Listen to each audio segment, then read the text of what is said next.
just wondering, like, would this have been possible when 16 years ago, when you first went over to Europe? How much has the perspective on guys who've played overseas and coaches and the integration changed from that time over the last 16 years?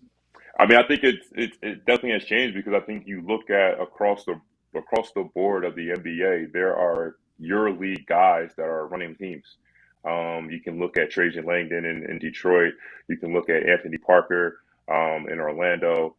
There's prominent players and prominent people that are in prominent positions, and I think that's helped kind of spark the wave and kind of spark the change of like you said like before like the NBA is now more willing to hire people that not necessarily inside their ecosystem, to be a part of the organization. Mm. Like I said, now it's a truly global organization. Like I said, you look at our head coach, Jordy Fernandez. You look at other different coaches that have that are now international head coaches throughout the association. So I think like I said, and also former players. Like you look at like a guy like Mike Batiste, who's with Toronto, and a number of other different players that are EuroLeague guys or EuroLeague players are now in prominent positions. So I think those guys have kind of trail kind of blaze the path for me and have kind of allowed me to kind of be able to kind of walk into this position right away.